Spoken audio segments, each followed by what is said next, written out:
Thank you for joining our Tech Talks at ROCKET about innovative medicine with biohybrid materials. I'm Hendrik Köster from the cluster NMWP. So we are, on behalf of the Federal State of North Rhine-Westphalia, we deal with high-tech and key-enabling technologies. And I think at least this topic is on the edge between high-tech and new materials and medicine. So therefore, I would like to welcome our partner in this presentation, in this webinar, Dr. Patrick Guedato from the cluster Medizin.NRW. So the floor is yours, Patrick. Yes, thank you, Henrik, for the introduction and for this opportunity to bring communities together. I think that's what we wanted to do, and it's a good start. And I think we can continue to bring the material and high-tech community and the medical community together, because it's a very interesting interactive field. Just a very short introduction. I'm cluster manager of the cluster Medizin.NRW, and we are active in the field of innovative medicine. So if there are any questions regarding medicine in NRW, feel free to reach out to me afterwards. Yeah, thank you very much. So today we have two presentations, and we will directly start with the first one from Professor Dr. Thomas Schmitz-Rode from the Institute for Applied Medical Technology from the RWTH Aachen University. So Professor Schmitz-Rode, the stage is yours. Yeah, thank you very much, and thank you for the invitation and for the opportunity to present our work here. I present today our DFG, German Research Foundation funded consortium, which is called BioMed, and is on towards the title is towards the model-based control of biohybrid implant maturation. So first, I come to the background. About 20 years ago, do you see my cursor if I move here? Yes. Okay, so about 20 years ago, we had this issue of science, and it was a kind of paradigm shift, and quite a hype at that time, that the biologists stated that all the interesting implant solutions in the cardiovascular and all other applications field will now be done by a biological approach, completely pure biological approach and solution. And that mechanical engineering and this very mechanical approaches are from yesterday. Yeah, and now 20 years later, we know that this is completely overstated. That was a terrible hype at that time, but it was a trend. And it turned out nowadays that we, of course, need both. We need mechanical engineering and we need biology competences, to solve problems and to find solutions. And according to this, at that time, 2004, 2005, my colleague Stefan Jockenhövel and me, we worked also on a pure biological solution to solve this heart valve problem. So a completely biological heart valve, which should replace non-functioning original heart valve as a prosthesis. And it turned out that this construct is not stable enough. So there is a lack of biomechanical stability at the time of implantation. And it turned out, and this is our approach here, that we combine technical scaffold, so a technical matrix, usually a textile, composed of fibers, with the biological component. And here in our Aachen approach, the biological component is a mixture of cells, autologous cells from the donor, who will be also the recipient of the implant. So very donor-specific characteristics of biology here, in combination with the fibrin gel of the donor. So the cells are mixed and are dispersed in the fibrin gel. And today now, I will show this later on in our projects, we are also going to refine these gels with, so the overarching title would be hydrogel, and these hydrogels can be made more mechanically stable, but it's still a mixture of a fibrin gel and an artificial hydrogel. Yeah, so this combination was used, and with that we made multiple steps forward, but there are still a certain way to go. And I show you here in this diagram how this works. So we have a bioreactor conditioning phase where we have an in vitro maturation in the bioreactor device in the laboratory, and then we have the date of implantation here on the timeline. So the x-axis here is the timeline, and with a biohybrid method, so with reinforcement of the pre-implant, which is put into the bioreactor by a textile scaffold, we save time, of course. Yeah, so we start not at the very beginning, we start somewhere in the middle regarding the biomechanical stability, which is on the y-axis here. Yeah, so we start already with a certain initial biomechanical stability, and therefore we shorten this process in the bioreactor. And of course, the goal is to get something implanted which is hemocompatible and sufficiently biomechanically stable from the beginning on. And after implantation, of course, we have an integration process, and we have further in vivo maturation of this implant. Yeah, and the long-term goal here, of course, is to create long-term stable, vital implants. Yeah? So that's the idea, and that's the presentation on the timeline. And of course, we have these two phases. Yeah, we have the phase in the bioreactor in vitro, and we have the phase after implantation, where we have an integration of this implant until it's a completely stable situation. Yeah. Okay. Yeah. The point is that each cells or tissue which is created of an individual donor behaves individually. So our experience is that different cells from different donors behave differently in the bioreactor, which means they require a very, very specific individual treatment. Yeah? And in order to automate the manufacturing process, yeah, in order to scale it up, yeah, and to create an optimal result out of it, yeah, we need not only automation, we need also production technological means of individualization of this process. Yeah, so to come from manual laboratory fabrication to a model-based, individually controlled, quality-assured production of biohybrid implants, this is the goal of this consortium. We have to go several steps, and an important point, of course, is a control system, a control process, control of the process of the bioreactor process that recognizes and takes into account the individual implant behavior. Yeah? And for that, we have to analyze and try to influence the individual behavior of the implant. That was a task of the first funding phase of our consortium. And in the second funding phase, which started in April this year, we are going, based on our findings and our results, to create this model-based, individually controlled, quality-assured production system for biohybrid implants, exemplarily established with a heart valve, because a heart valve is very, very complex. And in comparison to other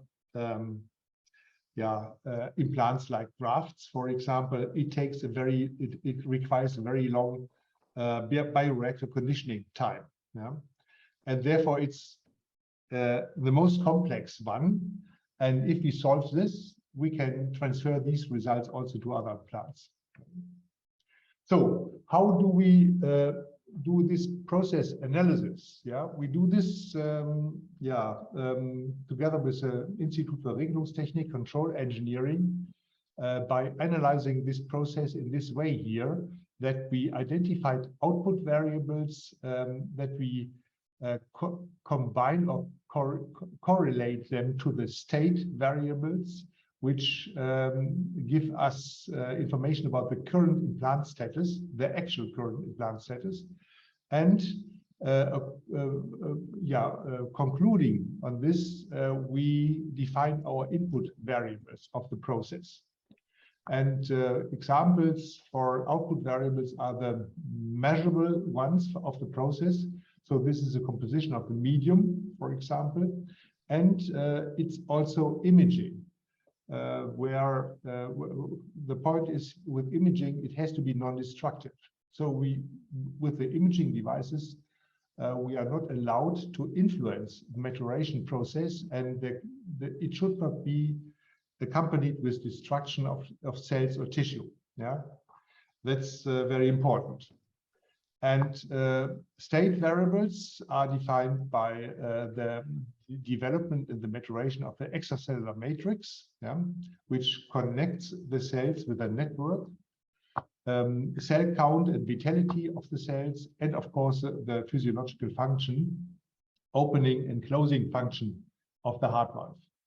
And possible input variables which can be concluded or can be taken out of this interaction and correlation between output variables and state variables are the composition again of the nutrition medium, which is dynamic, of course, and has to be changed over the timeline, and the biomechanical stimulation, which has also be adapted on the timeline.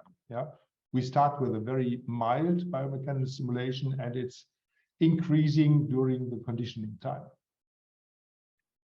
Yeah, and we have 6 projects in all in this consortium, and the first 3 ones do research on the so-called pre-implant, the configuration and composition of the biohybrid pre-implants, so the composition of the cells and the hydrogel and the scaffold, the artificial scaffold, which is put into the bioreactor. How should that be ideally composed to get this optimal result?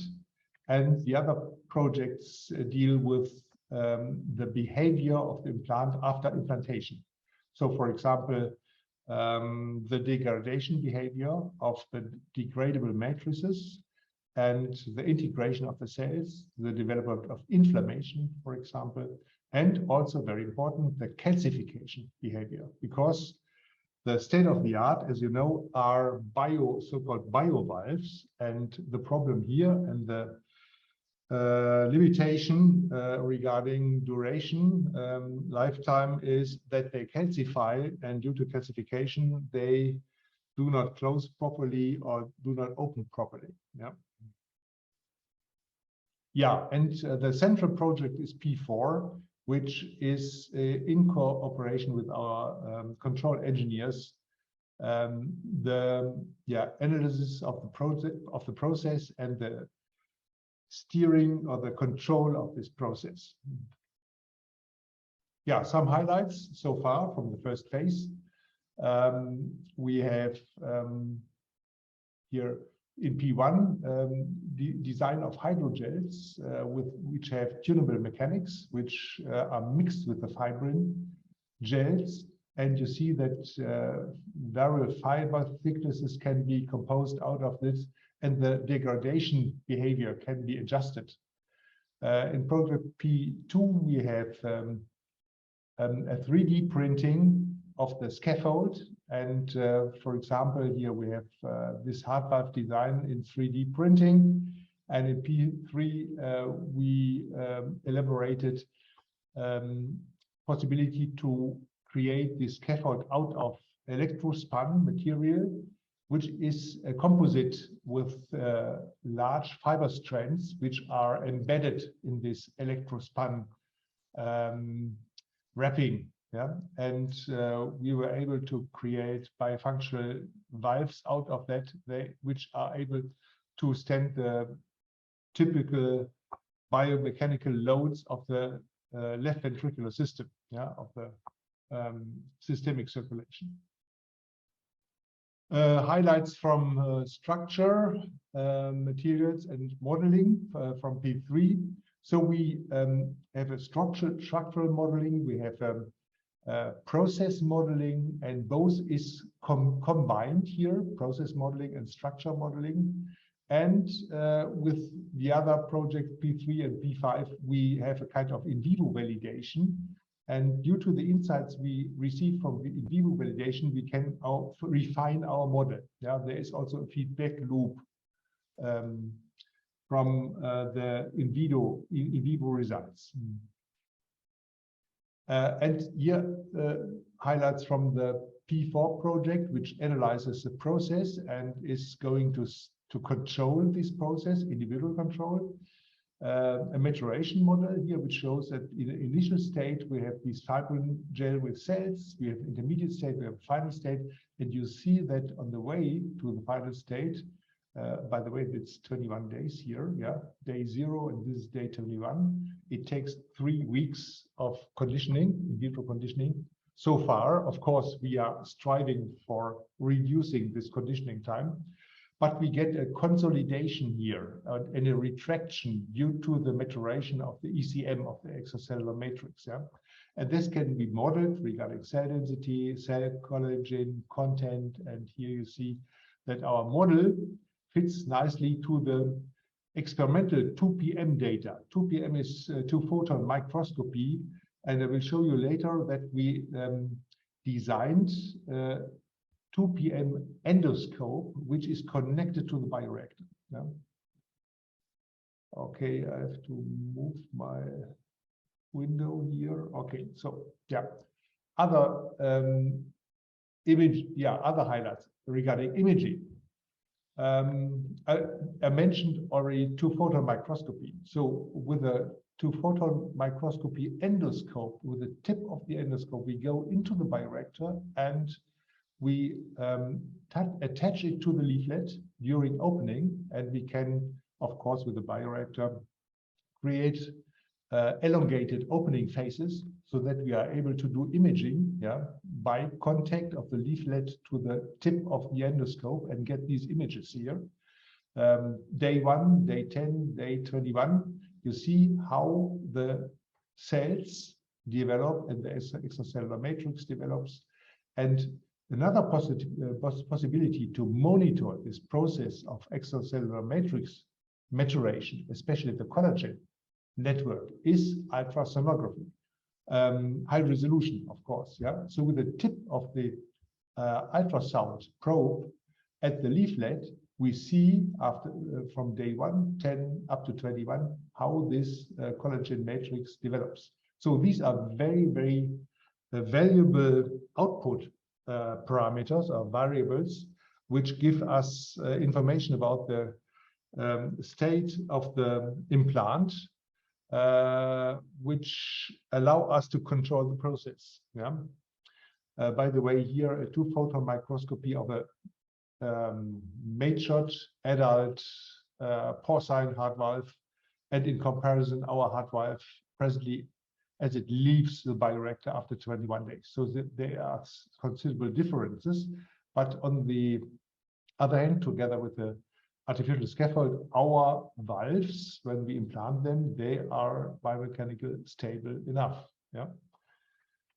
And so forth. Here, other imaging highlights from the project P3 and P4. Again, 2PM. We have a stress strain situation here, and you see that we have a directed alignment of alpha SMA, smooth muscle actin, as well as collagen. Yeah. And after implantation in an animal model, I have to say this is not dealing with a heart valve here in project P6 in phase 1. In phase 1, we did this with a graft, with a biohybrid graft. And you see here the biohybrid graft imaging in MRI with ultrasound showing the inflammation here after TNF alpha treatment, and also here with MRI and FDG PET. So there is visibility of the degrading components and also of inflammatory components. Yeah. And our bioreactor got a lot of sensors and actuators in order to automatize the system here. And here an example of successful maturation of these tissue-engineered heart valves. The 2-photon endoscope tip here, and a vessel on a chip calcification tester. So P5, project P5, completely deals with the calcification testing. Yeah. And investigates the early onsets of calcification and tries to identify the mechanisms of calcification in order to prevent it, of course. Yeah, achievements in summary from first funding phase: major contributions to the maturation model, non-destructive monitoring through new imaging methods could be established, 2PM endoscope as well as high resolution ultrasound. And we could adapt our hardware, our bioreactor, to an automated production system, and of course, dissemination of our findings in publications and teaching. Now in phase 2, our motto is from in vitro to in vivo, potential and limitations. And what we want to do is to completely establish this closed loop control bioreactor system based on our results from phase 1 under consideration of the individual cell and tissue dynamics, and learning from post-implantation in vivo imaging of maturation, this integration phase, and also learning from perioperative and in situ tissue engineering approaches. I think this is important to keep in mind and to compare, and this all contributes to refinement of our maturation model. And finally, of course, we would like to achieve a time reduction of the in vitro conditioning phase for the heart valves. Yeah, here the 3 competing tissue engineering approaches, in vitro, in situ, and perioperative. So with our phase 1, we are here clearly in vitro with the advantage controlled seeding, controlled maturation process, but disadvantage long production time and risk of contamination. In situ has some additional advantages. So the body as an ideal bioreactor, we create an off-the-shelf product. On the other hand, negatively, uncontrolled cell ingrowth, tissue maturation, remodeling. Yeah? Perioperative means cell seeding on the operation table, controlled cell seeding, short production time, but uncontrolled final maturation. These are the 3 approaches in the community of tissue engineering presently, and we should not only research on our in vitro one, we have to consider all the others in order to compete and to probably get some valuable insights from the other techniques and approaches in order to refine our approach here. Yeah, therefore we have these projects here. We have a project which is continuing additive scaffold fabrication, stable fibrin like hydrogels. We have 2 modeling projects, structure modeling and process modeling. And regarding imaging and validation, our emphasis in vivo validation. We have the comparison of the 3 approaches here, calcification assessment, and imaging of remodeling, degradation, and valve function in vivo in the animal experiment. And of course, also our implant monitoring imaging in the bioreactor. These are the participating scientists here from engineering, natural sciences, medicine, and we have also associated clinical partners. And yeah, that's the center where everything takes place. We are very happy to have this here in Aachen. CBMS, the Center for Biohybrid Medical System, which is dedicated to these area of research. And finally, I close showing our consortial partners in this project. And thank you for your attention. Yes, thank you very much for this very interesting presentation. I think we would have a short discussion round afterwards, after our second presentation, which will be held by Tonny Voermans from BioMed-Elements. He will showcase the Rocket Reloaded project Nano-Sinusgel. It's about bio-based delivery system of a smart hydrogel. So again, thank you very much for your presentation. And I would say, Tonny Voermans, the stage is yours. You can start sharing your screen and we have a nice discussion afterwards. Okay, Henrik, thank you very much for the nice introduction. Yes, my name is Tonny Voermans. I'm the founder of BioMed-Elements, and we participated on the Interreg project called Rocket Reloaded. So during the presentation, I will tell you a little bit why we participated in the project, the origin of the project in terms of societal challenges, the goal, what is there, and what we want to do next. So Rocket has a dual meaning for us. I think the first is below there, regional collaboration on key enabling technologies. We are working on nano encapsulation, and that is regarded as key enabling technology. But I think what we got out of it as well is that a rocket accelerates very fast in the beginning, and so we had a jump start. Which was obviously to a very high contribution also with the fact that we could collaborate with German partners, which has been proven to be very interesting and successful. So, okay. Oh. Yes, first of all, we called Nano-Sinusgel, and we aim for a condition called chronic sinusitis. For the people who are not familiar with it, you can be very happy. Chronic sinusitis is a condition in your sinus. You have several sinuses, but more often it's in your nasal cavity, and it spreads out to some of the sinuses. And it's an inflammation, swelling of the tissue, and the prevalence is anywhere between 6 and 15%.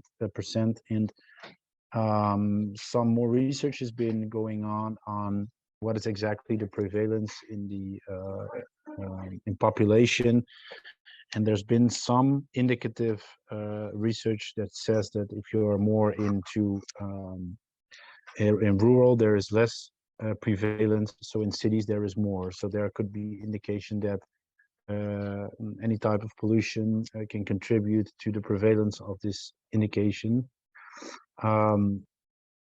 And essentially, you see that here in Germany, we have some old numbers, but this is to give everybody an idea.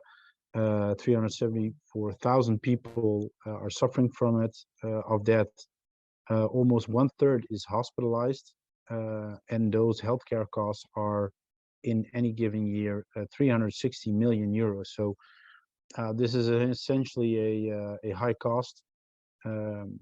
In the US, everything's a little bit bigger, so also the prevalence there is on the upper side, so that's probably 12.5, a little bit higher, but they have 3.5 million patients there who are managed by doctors, and over 500,000 surgeries a year.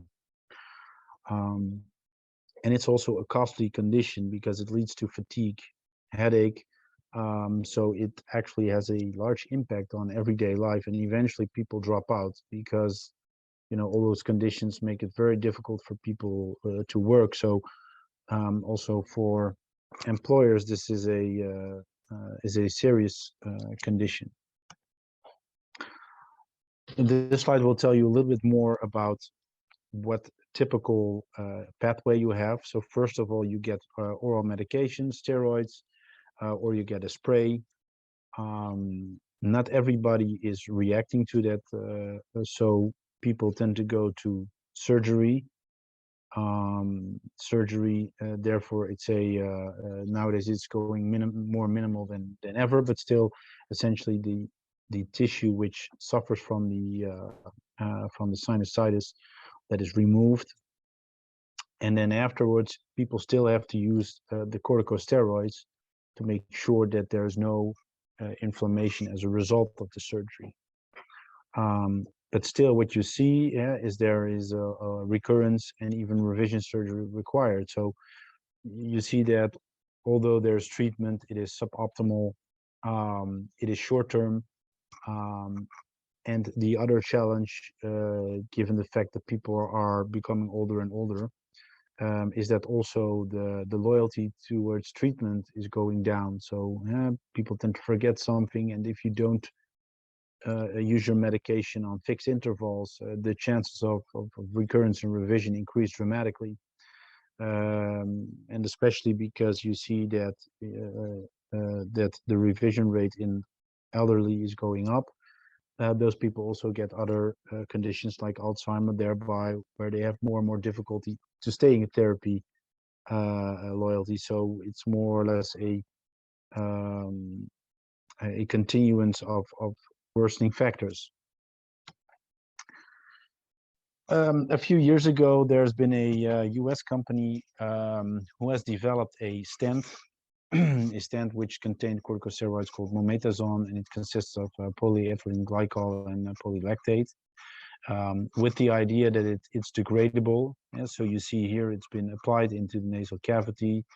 There essentially it expands and it opens up the cavity so that the airways are free. And in the so-called legs of the stent, there is the mometasone, and by degradation, the mometasone is degraded. And so in the last part of the fourth slide, there you see that is more or less closed and gone. This has been a huge thing until like starting 2019. It got European approval at the end of 2020, but since 2021, more and more research has shown that there are additional issues. There's irritation, follow-up is required because not everything is degraded. So conceptually, the idea is very, very nice. However, in practice and in vivo, this has not worked out very well. So that's where our company comes in. We are focused on using biopolymers as basis of our product formulation, where we have patented a technology to create nanoparticles. And that is essentially also what we used throughout this project. The parameters for us are very clear. We had to overcome the issues which are currently residing with the current product, but obviously meeting the promises which have been made in the past. And thirdly, obviously we want to have a treatment which is accessible for everybody, therefore limiting our cost of goods, so that the cost of treatment do not increase, but are maintained on the same level or potentially are decreased. And last but definitely not least, obviously to protect our invention, we want to look into one or more several patents. Conceptually, the idea is we have a gel. The gel has a certain function to keep the particles on their place. Over time, the gel degrades, the particles are released, and the particles get into the affected tissue and thereby releasing the corticosteroids, which are encapsulated there. And you see there that there's a sustained and traditional drug release. So essentially we have to stay between the green dotted lines so that it has a therapeutic effect, and that has to be maintained for at least 30 days in order to be suitable for the application.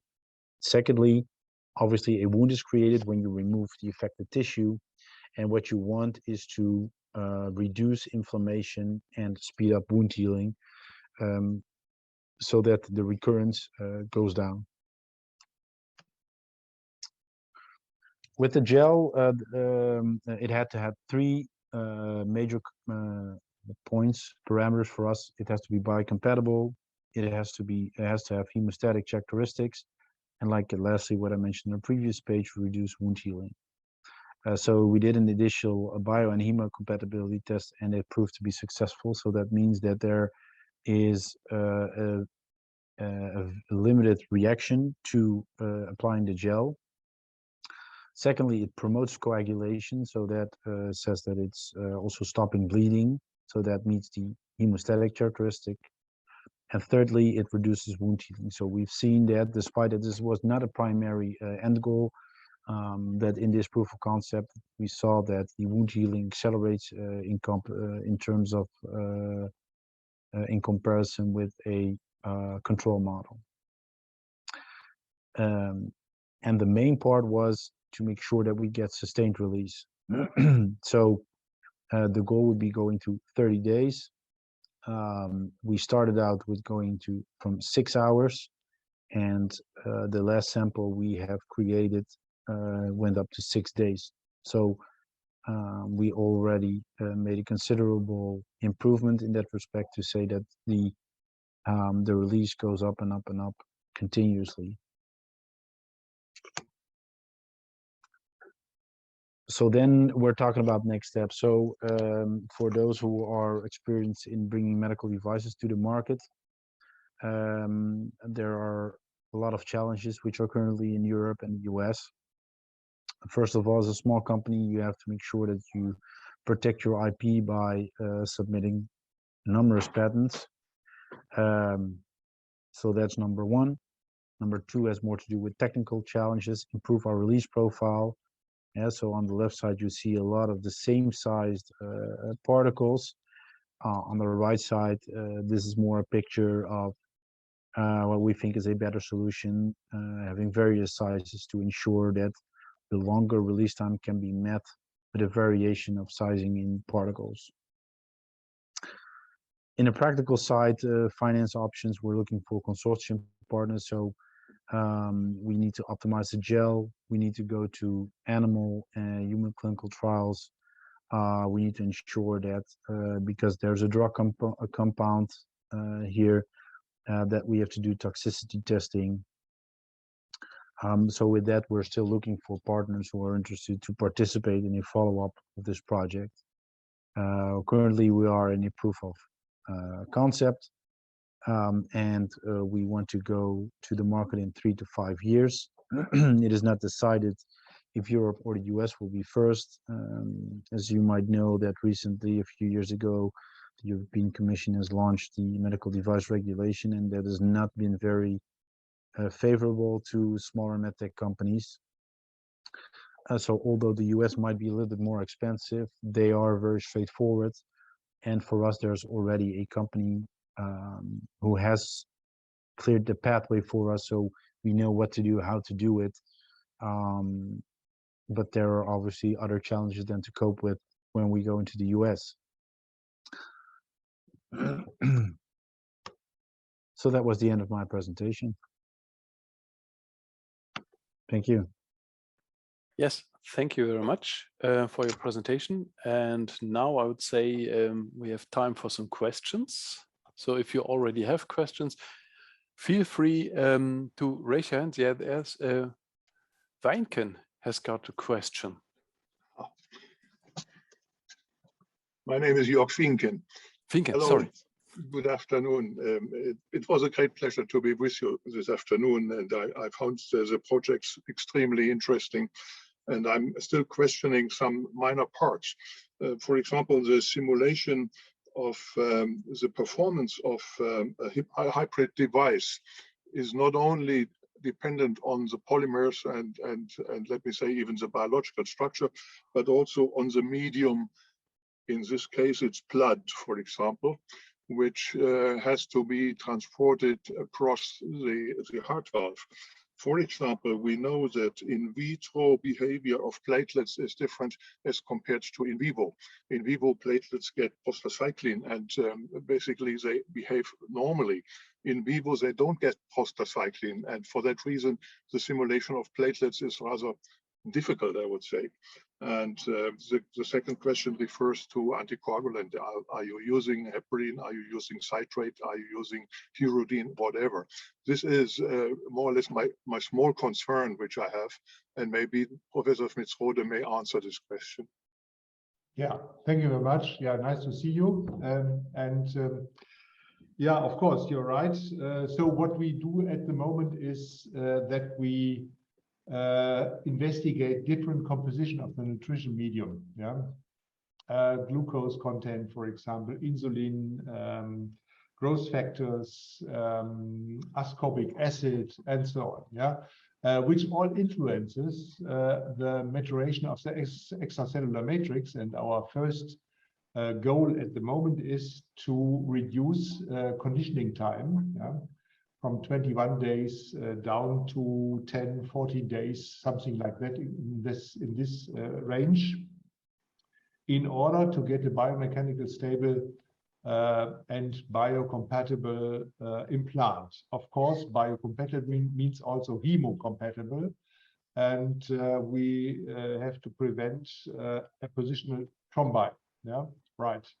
But we in the nutrition medium and the bioreactor, we work with a artificial fluid. We do not work with blood, and the first contact with blood is during implantation, and we are also working on this here.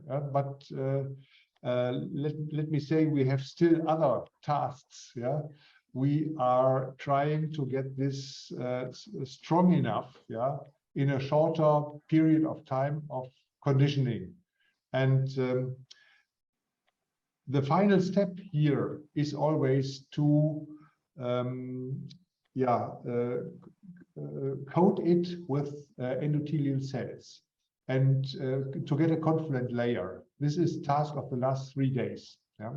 And with this confluent layer of endothelial cells, we are very confident that also the hemocompatibility initially is given. Yeah, so that's our plans for just now, and we have done also animal experiments in sheep, also with heart valves, and it's working. Yeah, but I have to say that the most recent experiments in vivo, which we have done, were also in sheep in the carotid position with grafts. So we do not have very, very recent experiments in vivo with heart valves. And this switch from grafts to heart valves is done just now.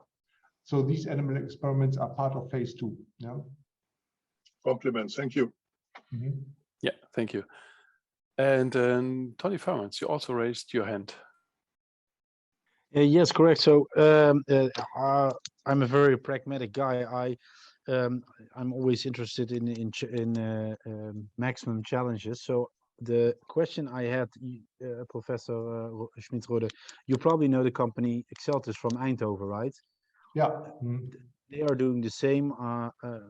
Where do you, target the same disease area? Let me put it like this. Right. Do you think that the solution that you're investigating would be a major improvement compared to theirs? And then my question would be, on what respect would you see that improvement? Yeah, okay. There are multiple groups in the world, and of course, in such a case where we have really a medical need and a commercial background, which is huge, of course, there is competition. There are different groups and different approaches. We know this, what is going on there in Eindhoven, and like it and appreciate it, of course. And our results are not confident here. It's a publicly funded project, and of course we will disseminate also our results here. But according to my knowledge, it's the first really systematic approach of controlling such a bioreactor with production engineering control means. Yeah. Okay. And the respective competences. Yeah. And then maybe, Henrik, I don't want to get too much of the time, but secondly, another very practical question. the construct you make in a bioreactor, eventually that you head goes into an animal model and translation to human. How do you ensure the effect of sterilization of the construct, and the effect of sterilization is maintained? Yeah, so all components which are put into the bioreactor are sterile. Yeah, so there is no contamination, and contamination has to be avoided. And I can say that is presently with a manual procedure where we have to, for example, exchange the fluids from time to time and so on. So there are multiple reasons why we have to interact with the system bioreactor, yeah, because it's non-automated at the moment. Yeah, this is all source of contamination. But as soon as it's completely automated, we also avoid this contamination situations. Yeah. Okay, thank you very much. So we do not need further sterilization. Okay. Okay, and Mr. Finken. Okay, I have a question to you both, and this refers to what you lastly mentioned, the medical device regulation. If we simply consider the time course of approval of a medical device from the idea to the final marketing, it will take 10 years. So in other words, if we have a device outlined today, it will come to market in 2032. What I would have in mind is, do you collaborate with epidemiologists, because they could predict which kind of disease will appear in 2032? In other words, to give you an example, we have a high increase in diabetics, coming up to 40–50% in some countries. And we know from Professor Schmitz-Rode from Aachen that the diabetic blood is behaving differently as compared to the normal blood. This must lead to the assumption that we have to test our devices with diabetic blood in order to predict what is needed in 2032. What is your idea about it? Yeah, if I may answer first, right. The problem is that these increased strictness of regulations here in Europe, yeah, it's really a problem, and it increases the time span from idea to product to commercialization and availability for the patients. You mentioned 10 years. We have examples where this took 20 years, yeah, even. Yeah. That's a problem, and I'm pretty sure that heart valve diseases, also mucosal diseases of the sinuses, yeah, will not change within 10 years. Yeah, the medical need will be still there. Yeah, I'm pretty sure. Yeah, but of course, right. These are development time spans which require probably repetition of this the definition of the specific medical need, yeah, and reassurance in between. Yeah, that's right. Yeah. So it's really a burden, the time span as well as the costs which are combined with the clinical studies. Yeah, and the problem is, for example, we have another example, this experimental catheter pump where I worked on also, and I'm a co-inventor of this, which is commercialized by BioMed, for example. They do the clinical studies now in the US, because in the US with the FDA, they have a step-by-step approval to the market possibility, yeah, which is not longer possible with the new MDR in Europe. Yeah, that's really a problem, and this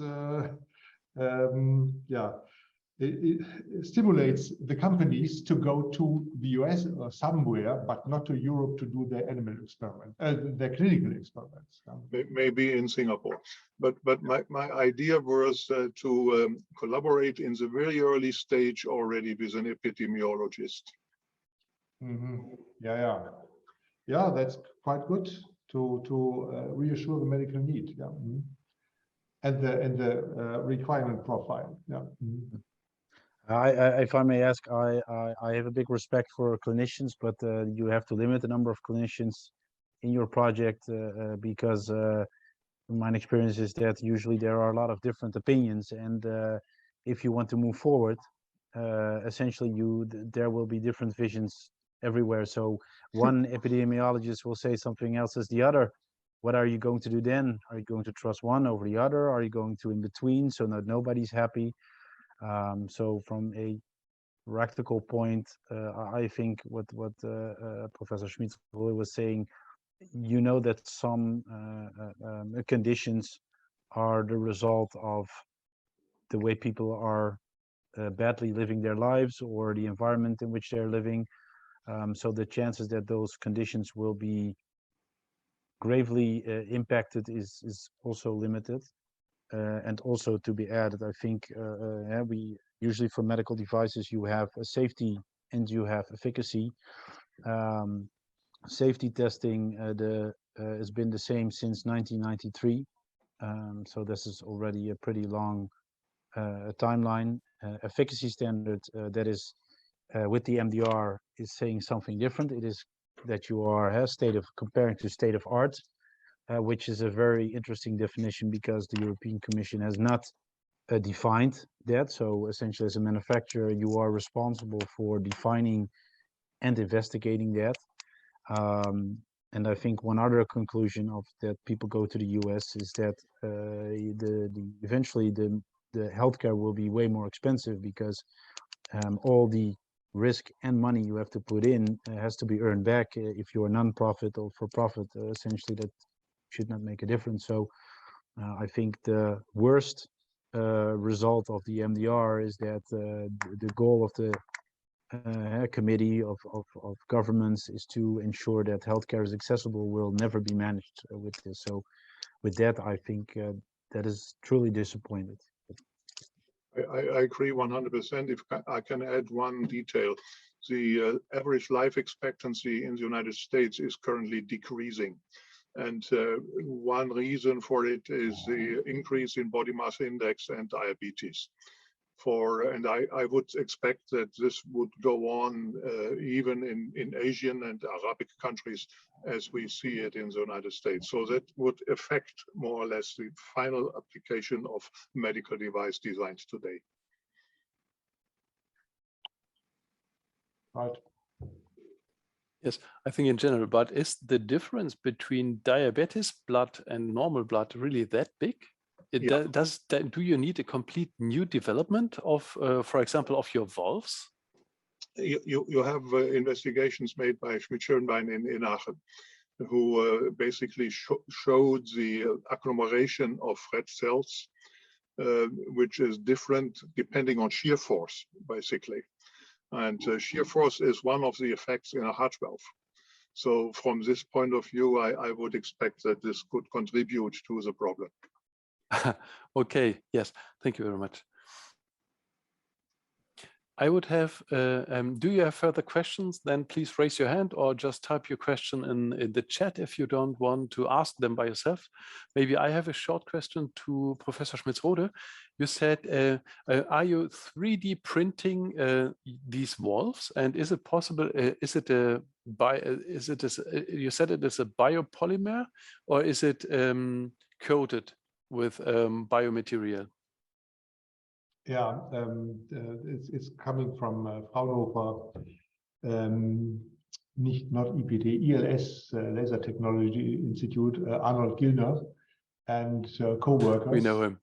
And yeah, what they do is they have a gel, yeah, which is laser stimulated, and due to the laser stimulation, it polymerizes, yeah, and gets rigid, or in this case here, we need something which is not rigid, it's flexible, but it's polymerized, yeah.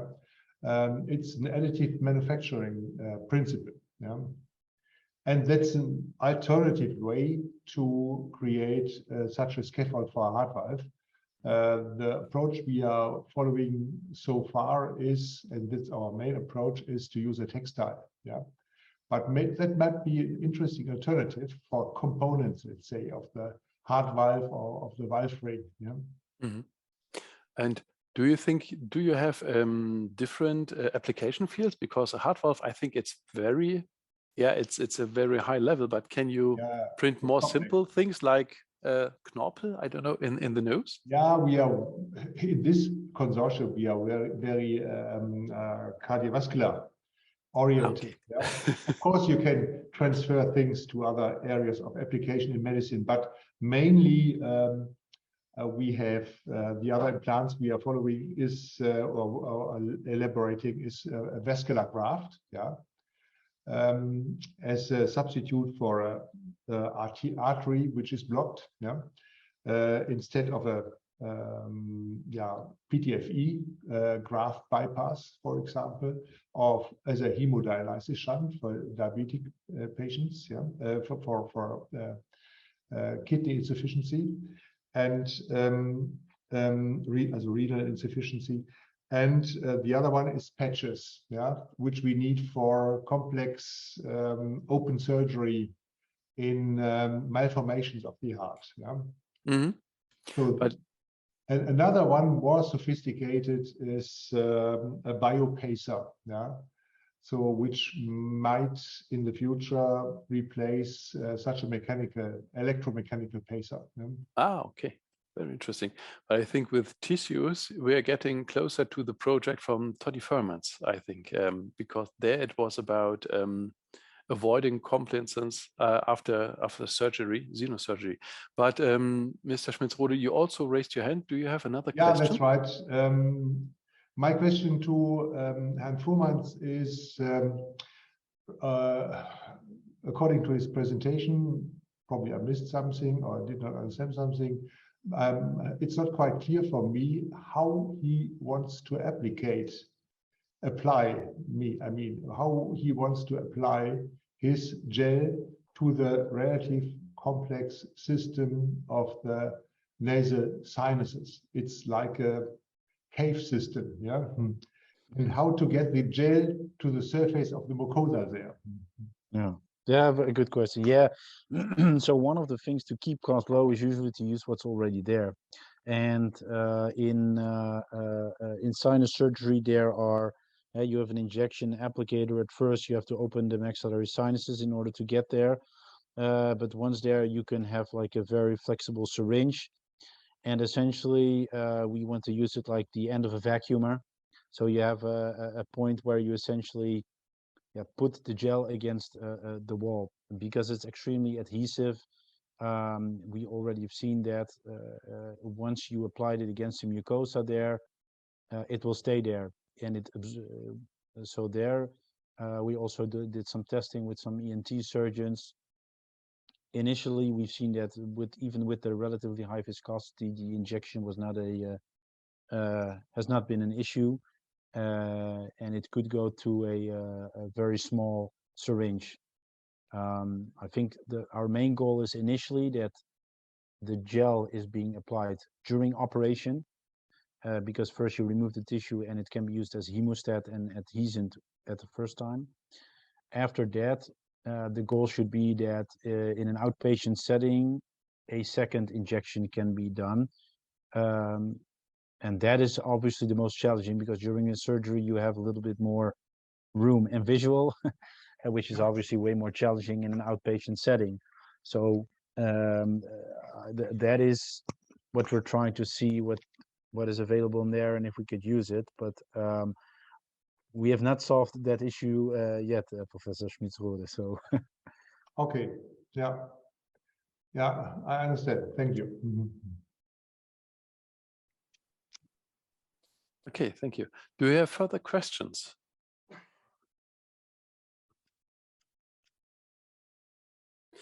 Otherwise, Tonny, I would have a question towards you. As I heard several times today, regulations and certifications to come to the market are a certain problem. You mentioned the further activities, but it was before our meeting started. So what are the next steps for the Nano-Sinusgel? Yes, true. So yeah, I think although we have a proof of concept, we did some in vitro studies. The risk of bringing such a device to the market in terms of the chance of succession and the cost involved is that we are one of the next steps is we want to apply for a Dutch-German Interreg grant. One main reason is that with the current partners we are very happy. Secondly, we get a lot of support from the regional development agencies. And we've seen that you know, the use of the corticosteroid, for example, in Germany, there's a different preference than in the Netherlands.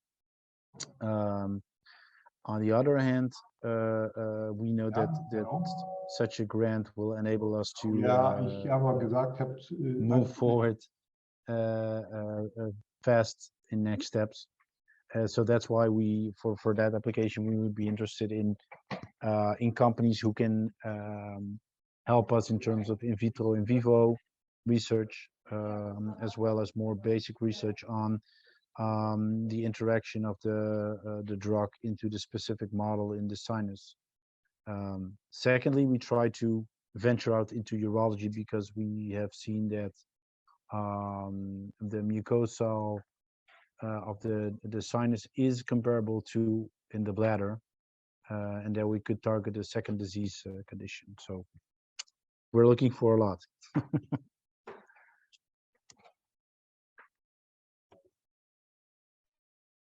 Yeah, that's nice. So thank you very much for this. So I think, yes, I think you answered my next question already. So is it possible, I think you have this gel and then you have nanoparticles on which you attach your formulas. So you can exchange the formulas and then you have these different application fields. That's true? Yes, correct. So we might either tune maybe like the concentration of the particles with the compound, the different compound or the gel.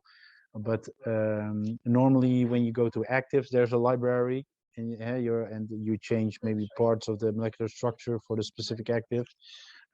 We try to do the same for the carrier. So we have a carrier, we have a particle, and we try to ensure that the particle and the carrier, they are optimally bound to one another.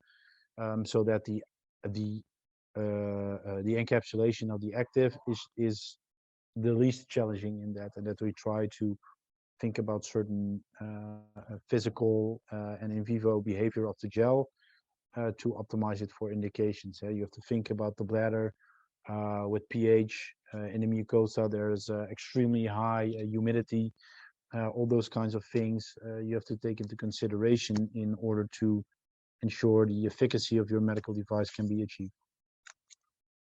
Yeah, thank you very much. Great. So towards the audience, do you have further questions?